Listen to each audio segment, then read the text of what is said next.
Good morning, everybody. Today we are going to make habanero pepper jelly. I grabbed a whole pineapple, cut it into chunks, and then ground it in a food processor. We're letting it drain. I have these habaneros, and of course I'll post the recipe at the end. We're going to chop these up. About half of them, I removed the seeds and the insides, and then I ground them up into little bits. That's what we want, that size right there. And then we are going to get all these done, and we are going to add them to the pot. I'm actually going to add in also a half of a red pepper. You can see the half on the left side and the habaneros on the right. I had to cover this because I was having breathing issues. It is strong, let me tell you. You might want to wear a mask. So we got our jars boiling. We have a stock pot on the stove. I'm putting in this pineapple. It was fresh. I saved you from having to watch me cut it up. And I went ahead and got it into little itty bitty pieces, which is great for the jelly. So we're going to add that. Then we're going to add both the red pepper and the habaneros.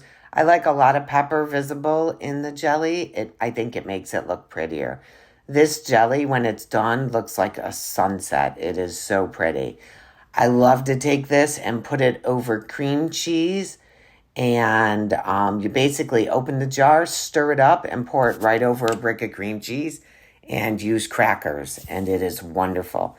It's got a little zing, but not enough to kill you. Now, when I say there is sugar in here, there is serious sugar in here. Remember, guys, this is jelly. It is sweet. I am not kidding with the sugar.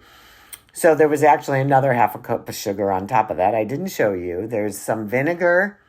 This also calls for crushed red pepper flakes. I think it's hot enough. I did use just under a half a teaspoon. You can use a lot if you want, but I didn't. And that was some salt. We're going to turn this heat on to medium. And we're going to stir this up until all the sugar goes away and it becomes clear. So you'll see as we go along.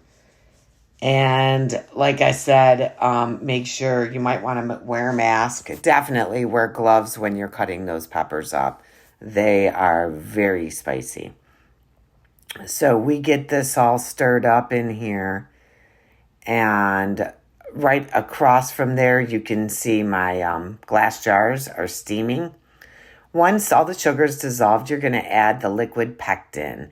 So I am adding that to it, and then we're going to stir it for 2 more minutes, and then it will be ready to put in the jars. This recipe calls for 2 liquid pectins, so that's what goes in this one. We squeeze it all out there, and then we're just going to stir it up and make sure it's dispersed. Cook it for 2 minutes, and this will help thicken up that jelly and turn it into a jelly substance.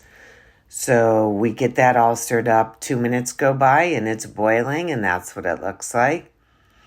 And we are good to go. We took out the jars, and now we're canning them. We use this little filler. I love this thing. It's very handy. You fill right up to the top, within a ½ inch of the top of the jar, and then go over to the next jar. We're going to do this for every jar I have. Before, when we finish filling them, we're going to put some lids and rings on them.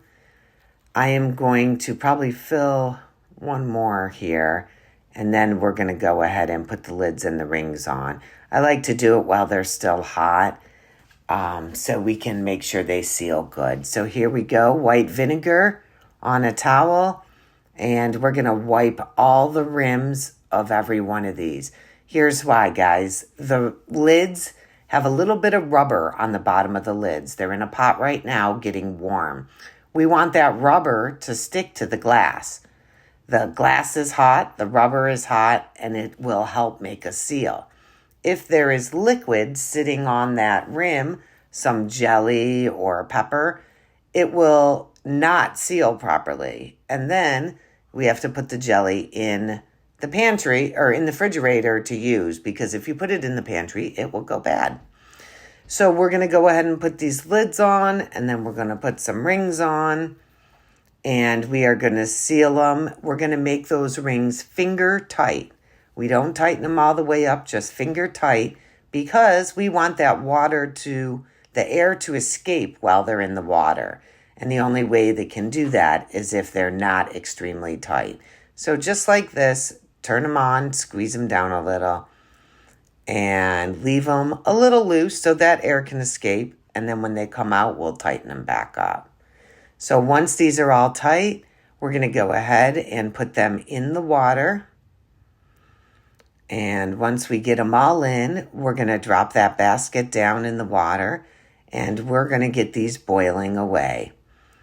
Now that they're done, 10-minute process time in a water bath, we're going to take them all out.